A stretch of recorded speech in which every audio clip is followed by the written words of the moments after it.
Milamina ny teny Tsimbazaza androany, telo loha hevitra hodinian'ireo solombam-bahoaka rahampitso, ny fifidian'ireo filohan'ny komisiona misa 30, ny fandinian'ireo andalana vitsivitsy ao amin'ny ordonnance 2024 aotraotra ray, ary ny fihaonana amin'ny gouvernemanta momba ny politika mpanjakana. Trano tsy miloko, bobongolo, fenitran-kala, filina miparitaka etsy sy eroa, tsy zarizary, ireo tsy maintsy ipetrahan'ireo solombam-bahoaka etsy Tsimbazaza. Tsy nisy fanamboarana na fikojakojana ny 700,000 trano 10 ao anatin'ny lapa. Tsy nisy ny vola natokana ny karakaran'ireo trano nandritra ny tetezamita. Nahitana fiainana hatramin'ny 9,9 ny tahirintsika amin'ny vola vahiny.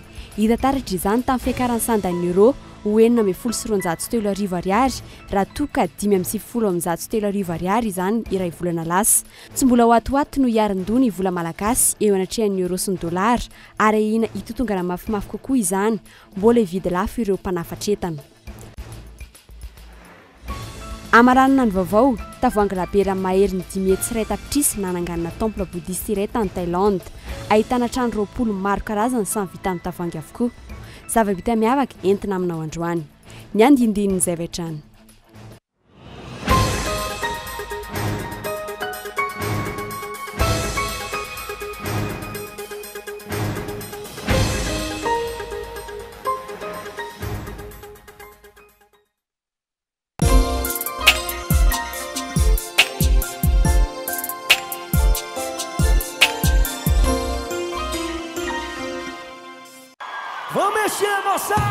Sous le haut patronage de la FMP, Ligue Nalamang, CBT, l'analogue organise un tournoi de pétanque, triplette constituée, le samedi 10 mai et dimanche 11 mai 2014 au CBT Mahamas. Sponsor RTL, partenaire média Cool TV FM.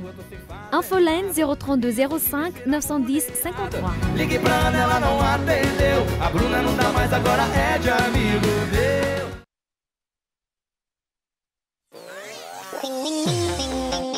Et les enfants, dans quelques jours, on va célébrer la fête des mères. Quel cadeau tu vas offrir à ta maman? Un brushing. Et toi, Fabio? Une fleur et un rice cooker. Nous allons acheter un fer à lisser pour maman. Et où trouve-t-on tous ces cadeaux? Chez Paul et maîtresse. Daddy DJ, please take me to the party. Let the music play until the break of day. Baolai, toujours meilleur.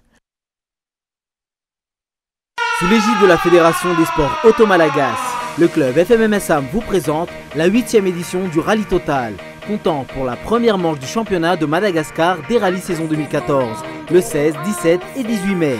Cette première compétition de l'année, avec son coefficient de 1,6, va vous emmener dans une aventure hors du commun, avec en prime une épreuve spéciale long de 54 km du côté d'Arivunmam. Et surtout la présence d'un village rallye, une grande première dans le domaine du sport Auto-Malagas. Sponsor officiel Total Madagascar. Transport officiel Ford. Média officiel Cool TV FM.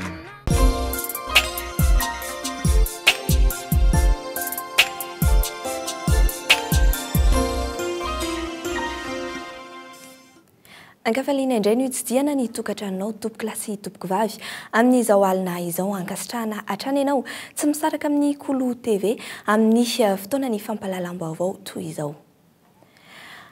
Ampahafantarina antsika fa ho fanatsarana ny fifandraisana sy ny fampahalalam-baovao ary hanomezana fahafapo antsika mpijery sy ny mpankafy ny Kolo TV FM dia ampahafantarina antsika fa manomboka amin'ny alarobia 7 Mey ho avy izao amin'ny 7 ora sy 30 minitra no anarahanao ny fampahalalam-baovao amin'ny fiteny malagasy amin'ny 9 ora sy sasany kosa ny fampahalalam-baovao amin'ny fiteny frantsay tsy miova kosa ny vaovaontsika mivantana amin'ny atoandro dia amin'ny iray ora tolakandro amin'ny onjapeo ihany koa dia torak'izay tsy miova ihany koa ny vaovao lehibe ho an'ny onjapeo fa mijanona ho amin'ny 7 ora alina hatrany.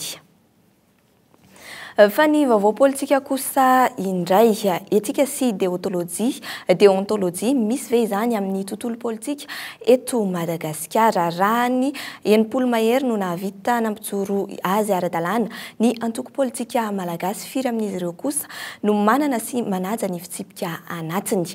Ohatra iray lehibe ary mampanontany tena ny momba ny soatoavina sy ny lojika ny vondrona sy ny antoko politika maro eto amin'ny firenena toy ny Mapara ohatra. Anao ahoana ihany no iafaran'ireo mpanao politika malagasy raha toy izao no mitohy vitsy dia vitsy ny vondrona politika no mijoro sy hita fa misy rafitra mazava tsy miovaova raha antsika vetrany ny fanadihadiana mikasika izay.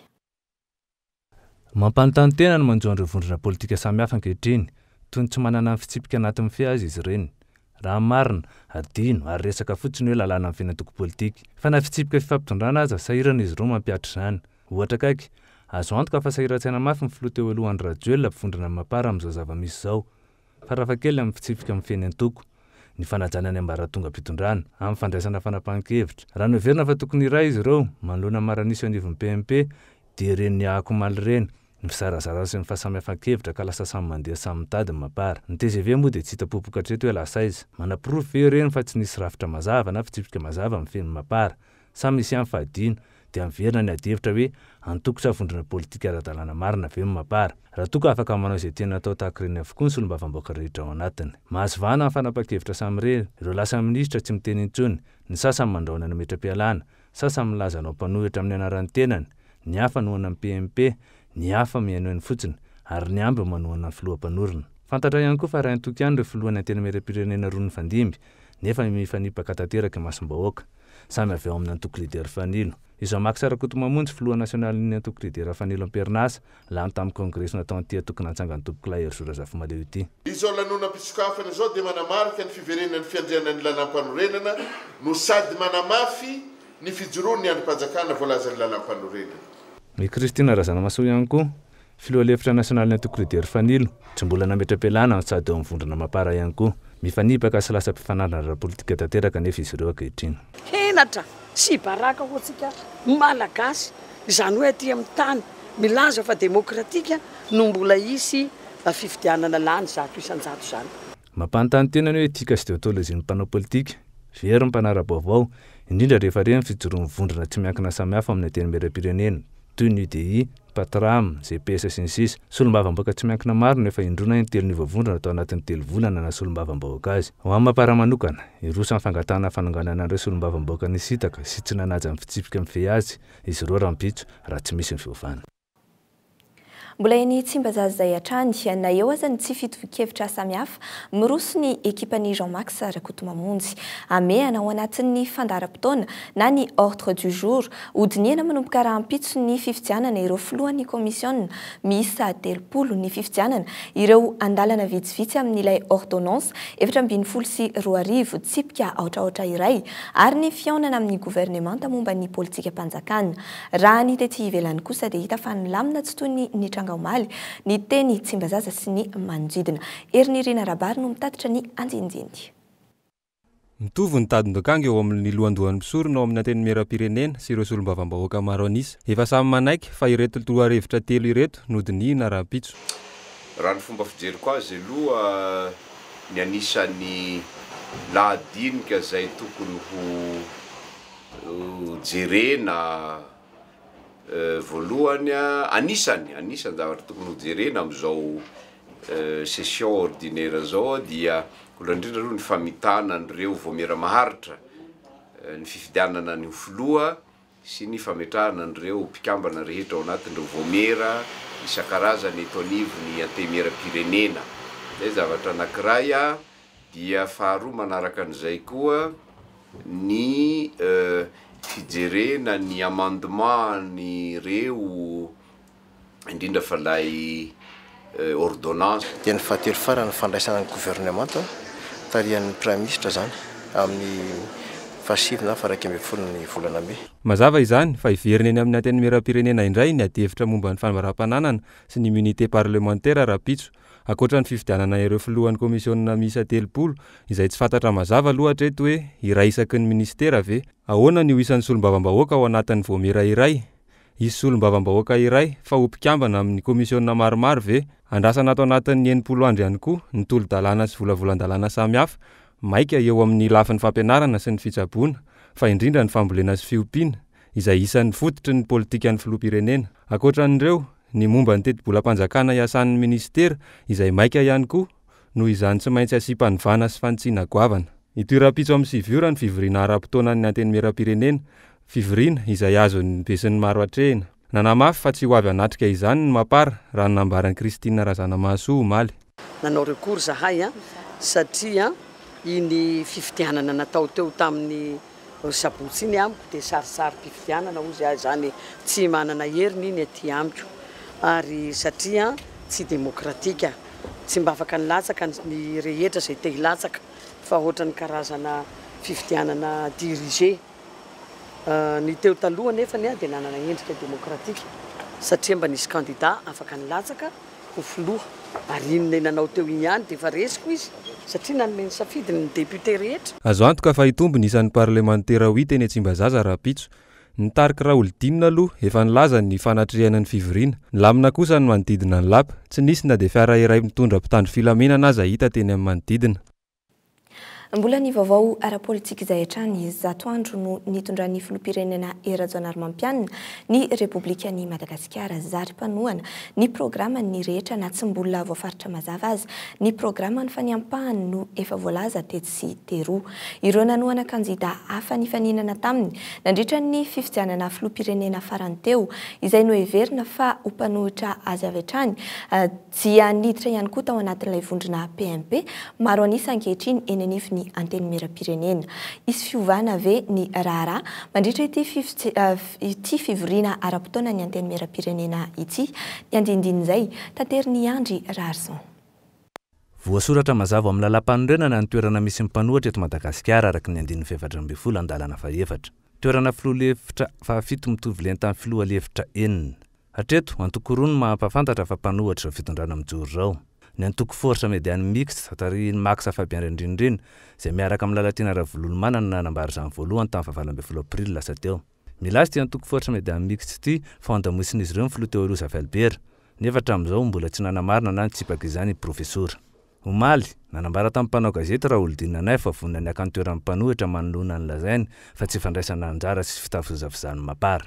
Anana izay erzika eo amin'ny toeran'ny mpanohitra izay ve ny antoko 5 no foron'ny Raolodinina Nay. Ireo ve nanohitra le gouvernement demokratika sy sokatra amin'ny rehetra. Rapitso nanao fivoriam-beny voalohany mapara etsy Antaninarenina tao aorian'ireny fivakisany ireny. Ian Rajoelina filoha mpanorina mapara mihitsy no miantso ireo mpikambana rehetra mapara hiatrika io fivoriana Rampitso io. Mandritra io fotoana io ve no hijoroany hanohitra amin'ny fitondrana ankehitriny. Ho Ian Rajoelina ve no lehibe mpanohitra. Ahoana ny tanjana amin'ny antenimieram-pirenena. Raha 7 mapara tany am-piandohana azo saina amin'ny ratsan-tanana sisa izy ireo ankehitriny. Lasa izy Dr Robinson izay kandida notoana amin'ny mpifidy mahery ny telo tapitrisa tamin'ny farany teo. Tsy maintsy ho resaka eo amin'ny Marc Ravalomanana sy Andro Rajoelina ve ny toeran'ny mpanohitra. Araka ny 14 amin'ny lalam-panorenana io ihany izay antoko mpanohitra nazy vato betsaka indrindra tamin'ny fifidianana solombavam-bahoaka farany no manendry lehibe mpanohitra. Fa rehefa tsy misy kosa fanarahana dia izay nahazo vato manan-kery be indrindra no heverina ho lehibe mpanohitra. Ahita marimaritra iraisana ve izy ireo.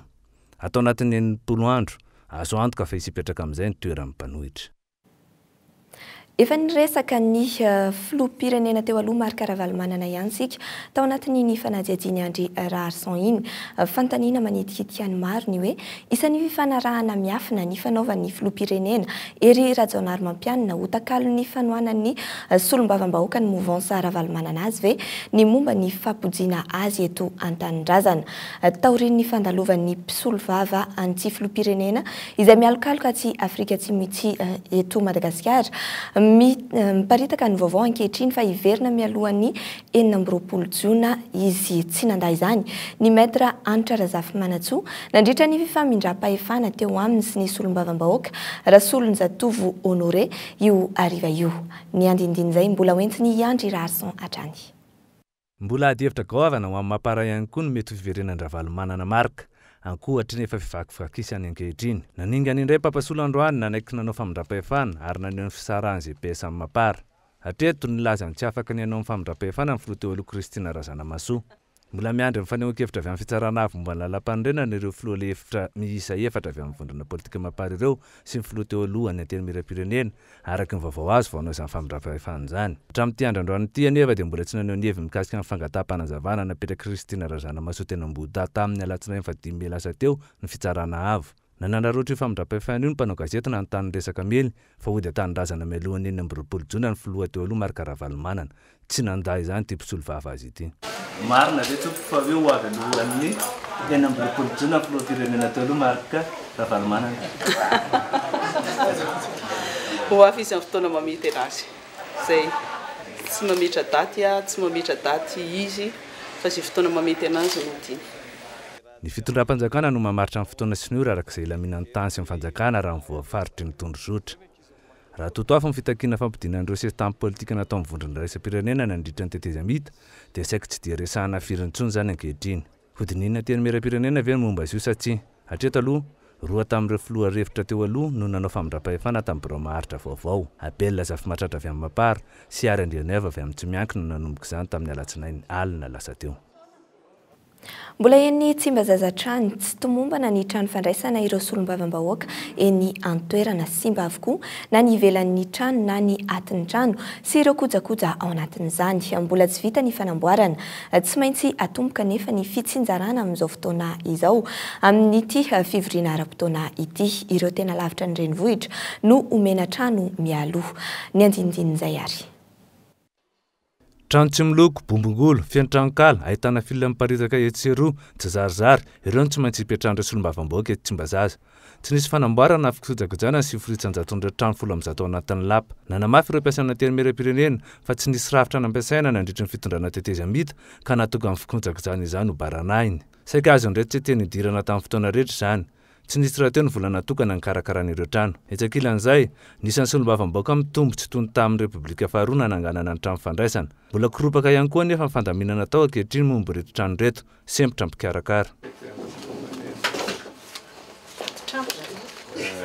Hoe misy trajaty tranon'ny éducation, ty tranon'ny ministre finance, ty tranon'ny intérieur fa tsisy an'izay fa rehefa hôtel ministériel dia azo.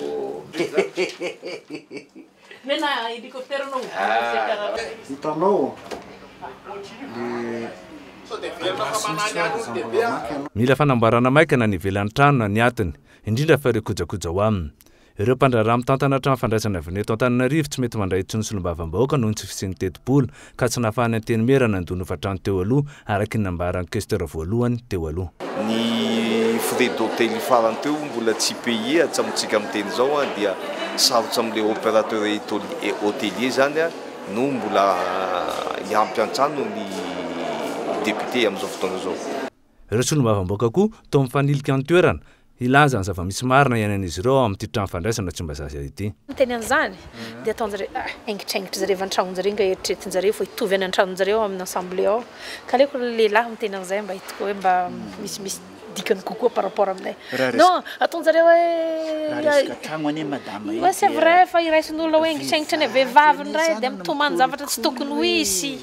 Na dia 3 metatra amin'ny 2 metatra aza ny haben'ny trano, sarotra amin'ny fikarakarana. Tsy hoe laha fanamboarana, izay hatrano mivaly teny azo mpanao gazety avy amin'ireo tompon'andraikitra mikasika amin'ny fikojakojana ity toerana fandraisana ireo mpikambana anaty androm-panjakana mpanao lalàna eto amin'ny firenena ity. Ny arahana hita ny sary fa ilaina faran'izay maika amin'ny fanarenana sy fanamboarana ity trano fandraisana Tsimbazaza ity. Fa hivadika lafim-baovao afa-tanteraka isika eo amin'ny lafiny toe-karena tsy mbola atoato no hiarin-doha ny vola malagasy midina hatrany ny sandany ariary eo anatrehan'ny euro raha toa ka efa mahazo ainakely izany mihoatra amin'ny dolara raha ny fanazavana azo tsy mbola tafody eto an-tanindrazana ireo vola vahiny tokony hiditra noho ny fifanakalozana ara-barotra tamin'ny taona 2024 mbola ito kosa ny fahatsiantoko eo amin'ny mizanam-barotra ho an'ny Madagasikara atoato. Fanazy Tina. Ny vola vahiny miditra avy amin'ny fanondranana entana any ivelany no miantoka ny 700 ny vola vahiny ao amin'ny tahiry ny banky Foibe. Izany hoe amin'izao fotoana izao betsaka ny banga amin'ny vola vahiny eto amintsika. Raha nandrasana tamin'ny farany 3 volana voalohany tamin'ity taona ity, tsy mbola mandeha ny fampojiana ireo vola vahiny na ny rapatriement de devise ho an'ny varotra ivelany ny taona 2022. Ny fandraisan'ny fanjakana andraikitra manoloana io fampojiana ny vola vahiny io no laharam-pahamehana ahafahana mitazona ny sanda ny vola malagasy tsy hitotongana betsaka loatra. Tokony enjana zany fitoram-panjakana amin'ny fanaramaso an'izay famerenana vola vahiny izay io manahirana satria misy foana ny mialatsiny mahitahita dia ohatrany hoe tsy dia te halala ny lalana misy ka io anjaran'ny fanjakana zany manenjana an'izay tsy jerena tavan'olona io na iza satria miankina amin'io zany ny hoavin'ny herin'ny vola malagasy. Tamin'ny volana aprily lasa teo, nanana tahirim-bola vahiny 9,5 tapitrisa euro ny banky Foibe amin'izao fotoana izao, 9,7 tapitrisa sisa izany. Izany hoe nahitana fihenana hatramin'ny 9,7 euro ny tahirintsika. Hita taratra izany tamin'ny fiakaran'ny sandan'ny euro o 7,973 raha toka 5,9 sy 3,9 izany ny volana lasa. Na izany aza nahitana fitombony ny tahirin'ny vola dolara. 2,7 tapitrisa no ao amin'ny tahirin'ny banky Foibe ny enina mety eo, raha toka 4,9 sy 1,5 tapitrisa zany ny volana aprily. Mbola misedra olana mafy ny banky Foibe amin'izao fotoana izao resiosio fa efa horitra tanteraka ny tahirim-bolany. Ilaina ny fanaovana asa mivaingana aingana ankoatra ny fampitsiana ny vola vahiny sy ny fiantsoana ireo mpampiasa vola vahiny. Atao zay anafainganana zany le fanampiana mpanantenany ny FMI ho an'ny banky Foibe tsika. Satria banky Foibe zany efa hita fa tena tsy voafeny intsony le resaka tolotra sy ny tanaty eo amin'ny tsena ny vola vahiny na hoe marché bancaire de devise. Amin'izao kisary misy ankehitriny izao mbola ho sarotra ny fiatrehana ny enim-bolana faharoa amin'ity taona ity. Mbola hividy entana lafo avy any ivelany isika, ny vokatra avy amin'ny fitrandrana ny arenan-kibon'ny tany izay hita ho mivelatra no tena anarina ny mizanam-barotra. Ny tsenan'ny vola fanondrana rahateo efa tsy misy fanatsarana intsony. Anao ahoana? Ny fomba fiasan'ny ministera misahana ny loharano-karena goavana eo amin'ny von'ny présidence raha ny zava-nisy taorian'ny krizy Rosia 2000 roa taona taorian'izay vao nanomboka ny aron-doha ny toe-karena. Tsiny teo amin'ny fifamadihany sary miaina ao anatin'ny fahantrana lalina ny 9,9 ny mponina eto Madagasikara niompana tamin'ny fanatanterahana ireo fandaharana asa toy ny asa-tana maro hatreto ny paikady iadina amin'ny fahantrana paikady izay voafetra ihany no izy tsy misahana afa-tsy ny ampahany vitsy amin'ny mponina ny fikaonan-doha-pirenena izay notanterahina androany. Nijerena ireo paikady mifanentana amin'ny Madagasikara eo amin'ny lafiny fiahinany mpiarabelona sitraka Ravony Arsan no mitatra izay vaovao izay. Ambany tany fiahina ara-tsosialy eto Madagasikara, 200 mpiasa ihany no manana fiantohana ara-tsosialy ary latsaka ny 200 mpiasa misotro ronono mandray izany. Voafetra ihany koa ny fidirana an-tsekoly sy ny fitsaboana. Ho an'ny Madagasikara, manodidina ny 700 amin'izao fotoana izao ny tahany fahatrana. Miaina amin'ny teti-bola, latsaky ny $5,000 isan'andro ny ankamaroan'ireo olona miaina ao anatin'ny fahantrana lalina. Paikadina mpiarina hanomezana asa azy ireo ny fandaharana asa, vola takalo asa. Kely dia kely nisy faritra voasahany hatramin'izao amin'ny lafiny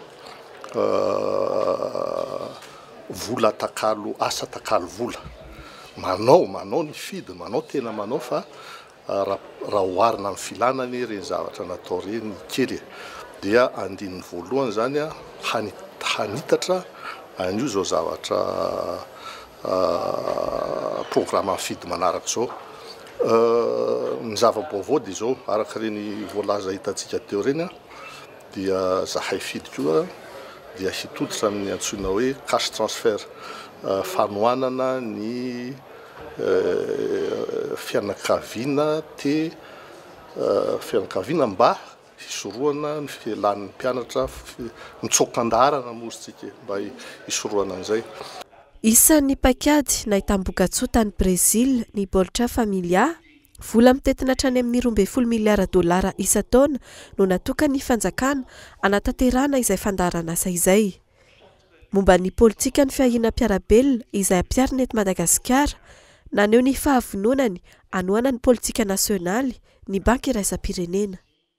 Pour le futur, nous sommes prêts à aider le gouvernement à développer. Vonina izahay ny anoana ny gouvernemanta malagasy eo amin'ny fanatanterahana ny paikady nasionaly eo amin'ny fiahiana ny mpiarabelona. Mbola tsy voafaritra aloha hatreto ny teti-bola hovatsiana amin'izany. Mariko fa miankina tanteraka amin'ny fanjakana malagasy ny famaritana izany. Anjaran'ny gouvernemanta malagasy ny famaritana ny hoe izy ireo fianakaviana tena mahantra sy ny teti-bola omena azy ireo. Mikasika ny Brezila manokana, latsaky ny 4.5 ny arikarena faobe ny teti-bola natokana ho an'ny fanampiana ireo tena mahantra ka efa nahitana fienany hatrany amin'ny 700 ny tany fahantrana. Nisy ny fikaonan-doam-pirenena izay nitanterahana androany hoentina anatsarana ny paikady ny fiahiana ny mpiarabelona.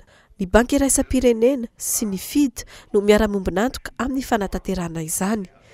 Tanjona tratrarina amin'izany ny fampitomboana ny arikarena sy ny fampiamorana ny fahantrana. Eo amin'ny fahatratrarina izay tanjona izay, ny fijerena manokana ny tontolo ambanivohitra no lahara-pahamehana raha ny voarakitra ao anatin'ny politika ankapobeny ny fanjakana.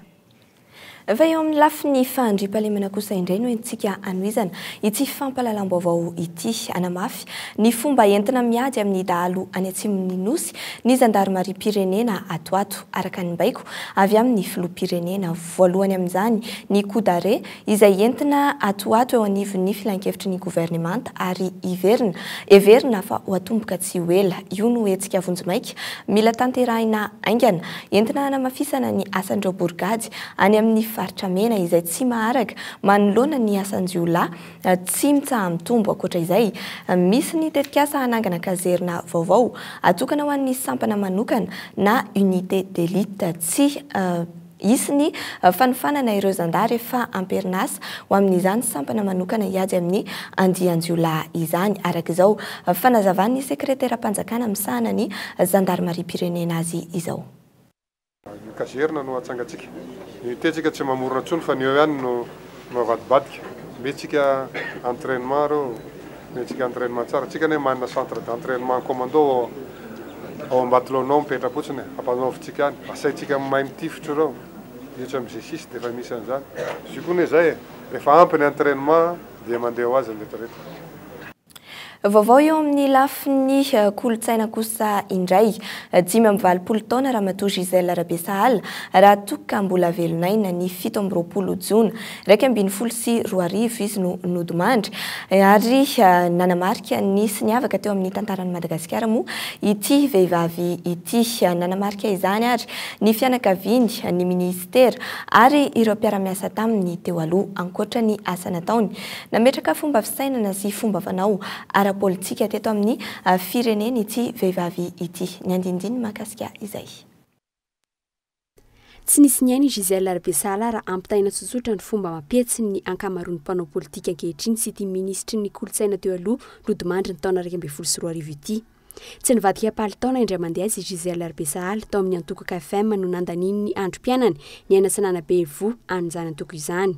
Mazava fa tsy nisy Gisèle Rabesahal faharoa hatreto na amin'ny fomba fanao tsotsotra indrindra amin'ny andavanandro azy. Ny fahamarinam-potoana, ny fahitsiana rehefa miresaka, ny fanalavirana ady tombotsoa lavitra ireo mpanao politika ankehitriny mbola mahatsiaro ny toetra nananany ireo niara-niasa tamin'ny akaiky. Fifanampiana malagasy, KFM, Fils et Maré, ny vehivavy. Tao amin'ny fifanampiana malagasy ny tena ny raha niasa tamin'ny ela be. Zavatra tena nanam-piram-pirenena dia izao izy za tsy tia an'ity olona mivadibadika ity. Fa rehefa io foto-kevitra ijoroana dia tsy maintsy mijanona amin'ny foto-kevitra io. Tsy teo amin'ny fomba fiainany ihany fa niavaka ihany koa ny ady nataony tamin'ny tontolo politika. 14 taona no nitantana amin'ny ministeran'ny kolotsaina sy ny zavakanto revolutionnera nanome tombony manokana ho an'ny mpanakanto ity ministra teo aloha ity. Misy zavatra maro moa napetrany nampiavaka azy ohatra hoe izy zao no tena tokomarika tamin'ny nananganana ny tranon'ny kolotsaina ny Mahajanga ity tranombokim-pirenena ity ny ONDA ny CNEM zany zao fotodrafitrasa dia tao koa indrindraindrindra ny fikarakarana ny mpanakanto satria tamin'ny mpanakanto dia anjatony maro no nahazo maro voninahitra ary tamin'ny androny tsy nisy na mpanakanto ray aza hoe à titre posthume. Tsy nisy nanohy ny fomba fiasan'ny tateoriana rehefa adinina ny fipoiran'ny pirata isan-karazany, ny mpanakanto maro mitsipozipozy, ny kolotsaina malagasy miavery kelikely sy songonan'ny an'ny vahiny ao anatin'ny sain'ny taranaka ankehitriny. Mbola kely dia niatrika ny fiainam-pireneny Gisèle Arbesahala, isan'ireo nanatrika ny fitsarana ny Ravoahangy sy Raseta sy Rabemanjary teny Andavavaratra izy tamin'ny taona 7 tao anatin'ny tena fatandrorany.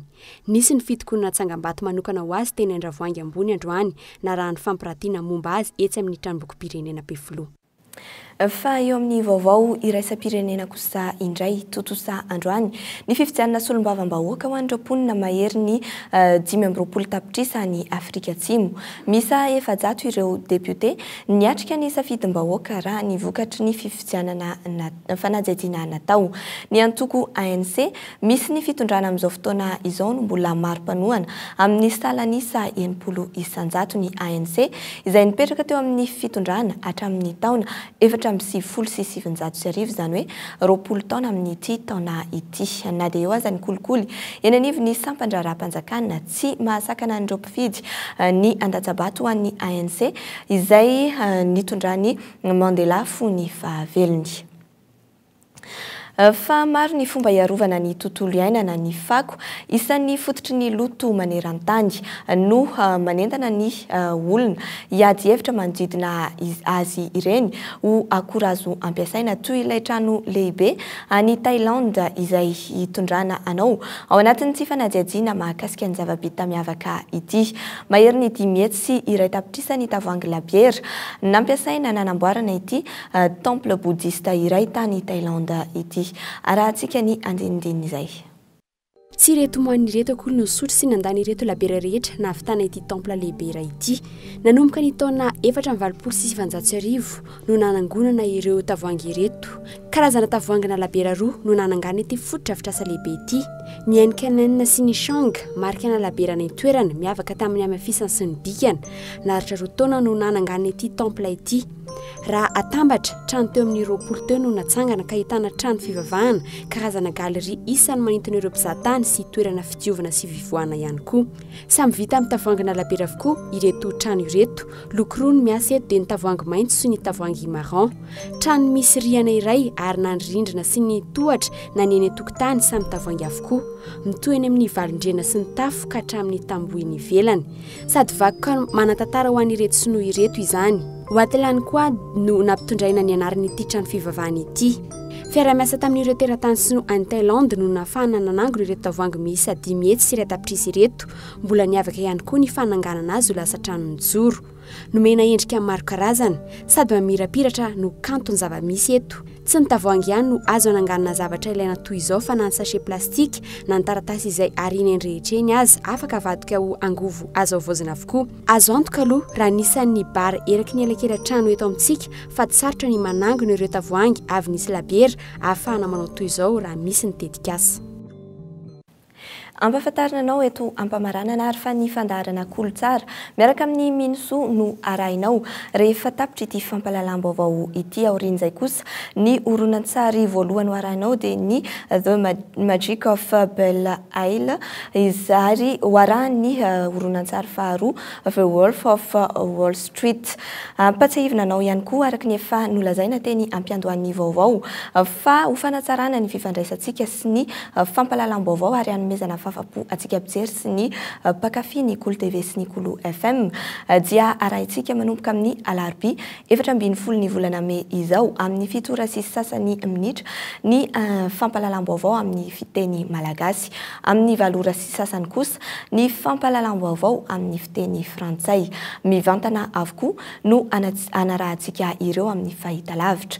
Tsy miova kosa ny vaovaontsika mivantana amin'ny atoandro amin'ny iray ora na amin'ny onjam-peo zany na amin'ny fahitalavitra tsy miova kosa ny vaovao lehibe amin'ny onjapeo dia amin'ny valora alina dia izay ihany koa no entina mametraka ny mandrapitafa ho anao amin'ny manaraka indray velomary tompoko.